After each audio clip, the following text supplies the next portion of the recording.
Hello, today I'd like to share a project with you. It's the Churny Shamrock Wallhanging quilt. This quilt measures 38 by 38, and I'll have a series of videos that show each step, tips and tricks that I've used, and feel free to take screenshots of the directions so that you can have a copy of all the sizes and things that you'll need to cut to complete this quilt.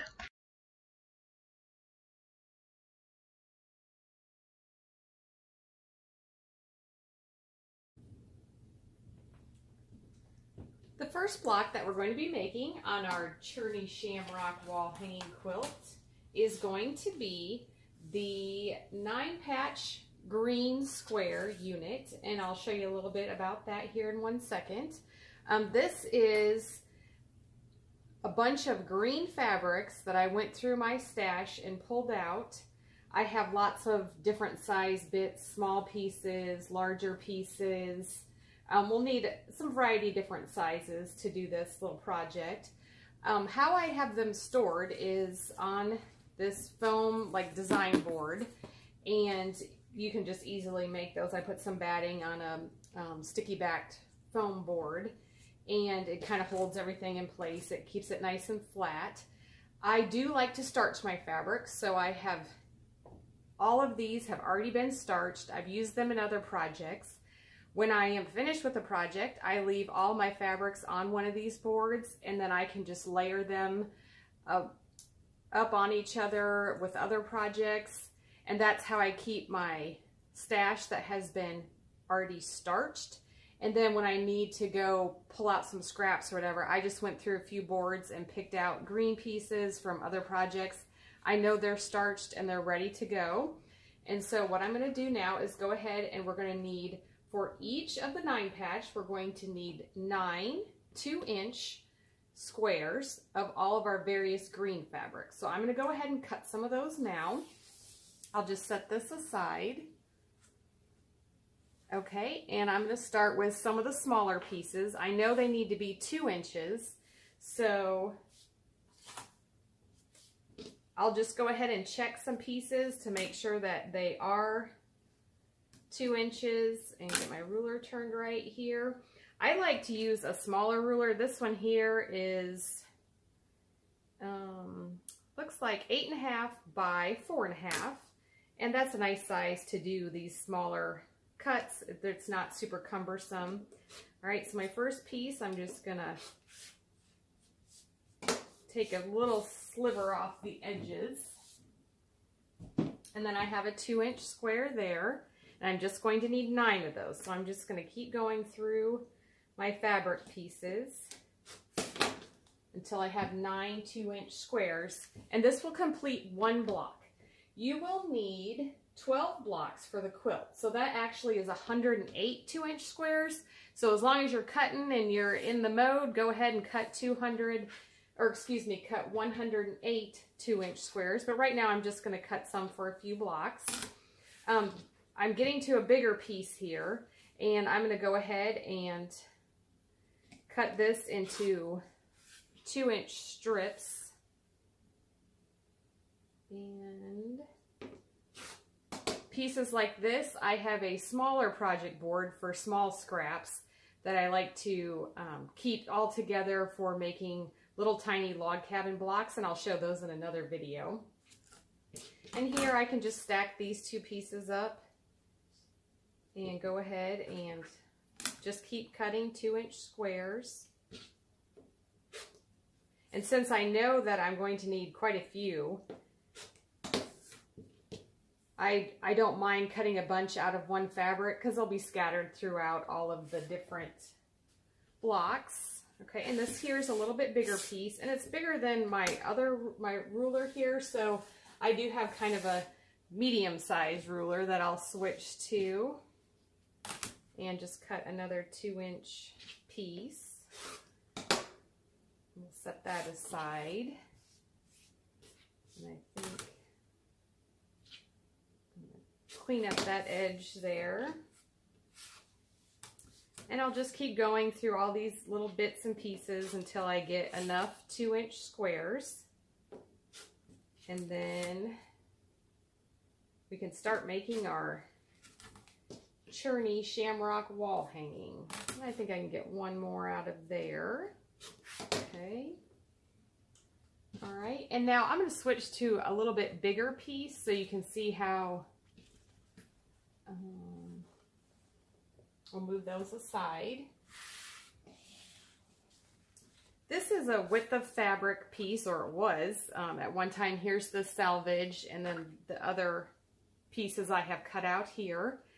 I like to starch my pieces in about widths that are 18 inches just because the board where I do my starching and the rack that I hang it on, an 18-inch by width of fabric piece fits perfectly. I don't have to worry about it hanging over the edges when I'm trying to starch it. So I tend to work with those cuts of fabric, and they do fit on the design board. And then when it's time, if I need a strip or a width of fabric, I would cut it all the way along the edge in the size that I need. So if I wanted to make a whole bunch of these at one time, I could cut a width right here of 2 inches and then subcut that into 2-inch squares.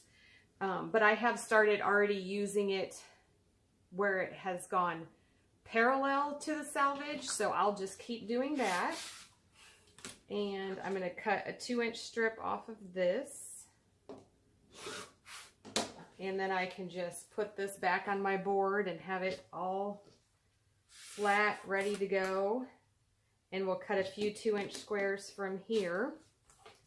And that's kind of how I like to cut everything. I don't like to cut out of a big piece, just a small piece. I tend to cut it in the strip size and then subcut the strip units and then hang on to any little strips that I haven't cut up. I'll put those along with it, kind of like this pile here. So I just keep layering them all together, and so I have those pieces all together when I go to cut more items. So I'll just put those on my design board, and now we have enough squares cut. Let's go ahead and we're going to go piece together our 9-patch unit.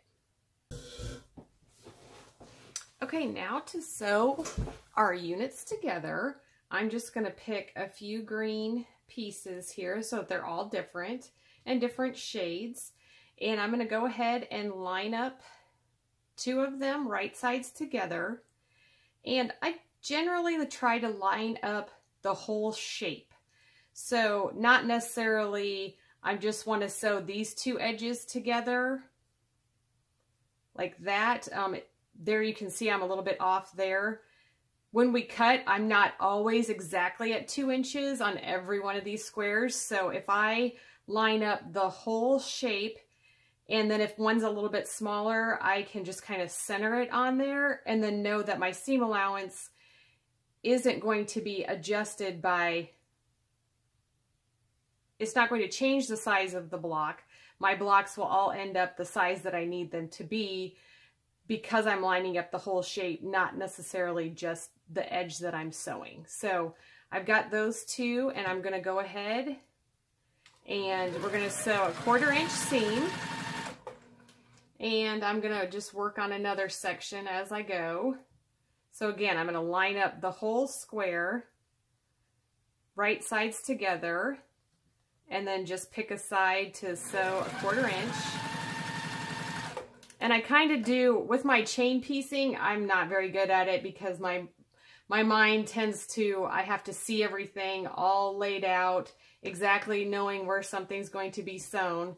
And so I kind of do what I call like a leapfrog chain piecing, where I'll cut off one that has now come out of my sewing machine, and I'll go ahead and just keep working on that. So I'm going to choose a different fabric, and I'm just going to sew these together in sections of 3. And here again, I'm lining up the edges of my shape, and just set that underneath my presser foot and clip off the back one now.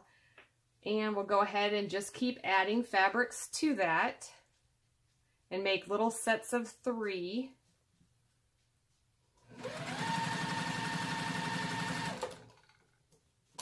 Okay, and so there's one set of 3 done, so I'm just going to set that aside. and just keep working on them until I have enough that we can go ahead and piece together one block. Okay. And let's find some other colors down here.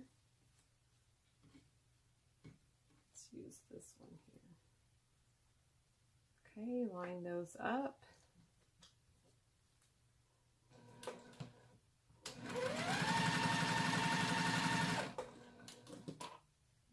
Okay, and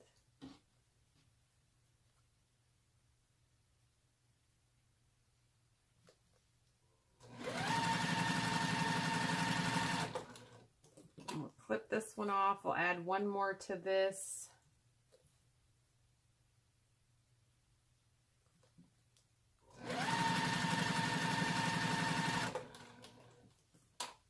And if it's easier for you to use pins in there to hold them in place, go ahead and do that. I'm just not a big pin user, so, but feel free, if it is easier for you to do that and you're comfortable with that, then definitely go for it. I have 3 sections complete, and I will go ahead and just press these real quick. And what I'm going to do is press all the seams, so these 2 seams going one direction, and I'm going to do that on all 3 pieces. So I'm going to do that quickly at my ironing station. Okay, now I got a fun little pile of 3 section blocks, and we'll go ahead and put those together into a 9 patch. And so I'm just going to pick up 2, and I like to turn them so that when I line up my units here, these seams will nest together. I do like to nest seams whenever I can. And then I'm just going to kind of check and make sure I don't have any 2 fabrics that are exactly the same right next to each other, because I like a really scrappy look. It's totally fine if they did end up right next to each other. It kind of depends on how many green pieces that you're working with. Okay. I lined up one nested seam and then sewed a little ways, and then I'll go ahead and line up the next seam. And we'll do another section over here. And I want my seams to nest, so I'm just going to rotate so that when I put them together, they will be nesting. And I line up the whole shape so that I'm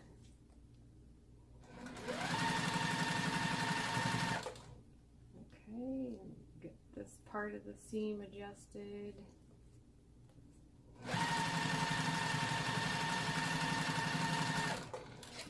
And I'm going to clip these off.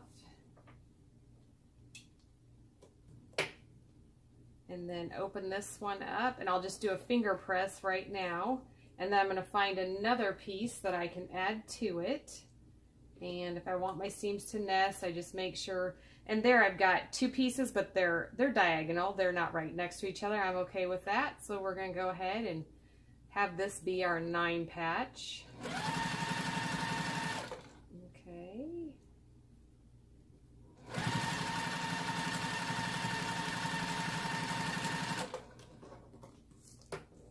And we'll do another one here too. Okay, that looks good.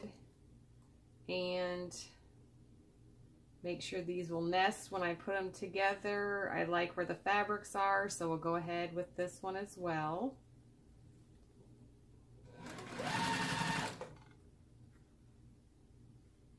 Okay, make sure everything's lined up. Whoops, my seam started to flip, and I like them flat, so. Okay, I'll cut my seams here and that thread between. And there, I've got 2 9 patches done.